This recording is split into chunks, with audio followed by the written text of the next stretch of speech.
அடுத்த வாய்தாவுக்கு நேரில் ஆஜராகவில்லை என்றார். ஓய்வு பெற்ற ஐஜி முருகனை கைது செய்து ஆஜர்படுத்த வேண்டும் என்று சைதாப்பேட்டை நீதிமன்றம் உத்தரவு பிறப்பித்திருக்கிறது. பெண் எஸ்பிக்கு பாலியல் தொல்லை கொடுத்த புகாரில் முன்னாள் ஐஜி முருகனுக்கு எதிராக நீதிமன்றம் பிடிவாரண்ட் பிறப்பித்திருந்தது. இந்த நிலையில் ஜனவரி 2ஆம் தேதி நீதிமன்றத்தில் முன்னாள் ஐஜி முருகன் ஆஜராகவில்லை என்றால் கைது செய்ய வேண்டும் என்று சைதாப்பேட்டை நீதிமன்றம் உத்தரவு பிறப்பித்திருக்கிறது.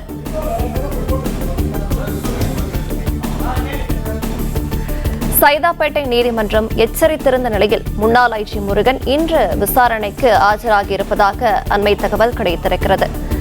அடுத்த வாய்தாவுக்கு நேரில் ஆஜராகவில்லை என்றால் ஓய்வு பெற்ற ஐஜி முருகனை கைது செய்து ஆஜர்படுத்த வேண்டும் என்று சைதாப்பேட்டை நீதிமன்றம் உத்தரவு பிறப்பித்திருக்கிறது.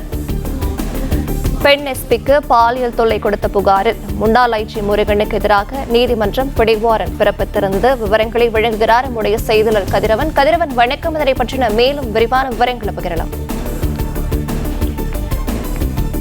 பெண் எஸ்பிக்கு பாலியல் தொல்லை அளித்த விவகாரத்தில் ஓய்வு பெற்ற ஐஜி முருகன் மீதான வழக்கு சைதாப்பேட்டை நீதிமன்றத்தில் நடைபெற்று வருகிறது. குறிப்பாக இந்த வழக்கில் சிபிசிஐடி போலீசார் ஏற்கனவே குற்றப்பத்திரிகையை நீதிமன்றத்தில் தாக்கல் செய்து அந்த வழக்கானது சைதாப்பேட்டை 11வது பெருநகர குற்றவியல் நீதிமன்றத்தில் தொடர்ந்து நடைபெற்று வருகிறது. இந்த வழக்கு விசாரணைக்கு ஓய்வு பெற்ற ஐஜி முருகன் நீதிமன்றத்தில் ஆஜராகவில்லை என்றும் கூறப்படுகிறது. குறிப்பாக குற்றப்பத்திரிகை நகலை அவர் வாங்க வேண்டும், அது தொடர்பான வழக்கு தொடர்ந்து நடைபெற வேண்டும் என்ற ஒரு நிலையில அவர் வழக்கு விசாரணைக்கு நீதிமன்றத்தில் ஆஜராகாமல் இருந்தார். அதனை கடந்த 25ஆம் தேதி இந்த வழக்கு விசாரணை வந்தபோது ஐஜி முருகன் நீதிமன்றத்தில் விசாரணைக்கு ஆஜராகவில்லை என்று கூறப்படுகிறது.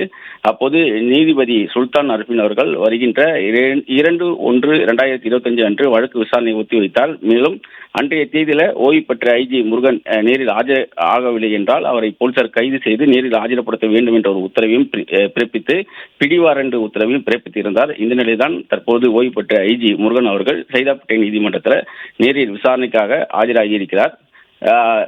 பிடிவாரண்ட் பிறப்பித்த நிலையில ஐஜி முருகன் சைதாப்பேட்டை 11வது பெருநகர குற்றவியல் நீதிபதி சுல்தான் அர்பின் முன்னிலையில் ஆஜராகி இருக்கிறார்.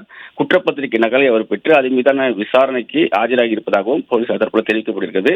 இன்னும் சற்று நேரத்தில் இந்த விசாரணை நீதிபதிக்கு முன்னிலையில் நடைபெற இருப்பதாகவும் தகவல் தெரிவிக்கப்பட்டிருக்கிறது.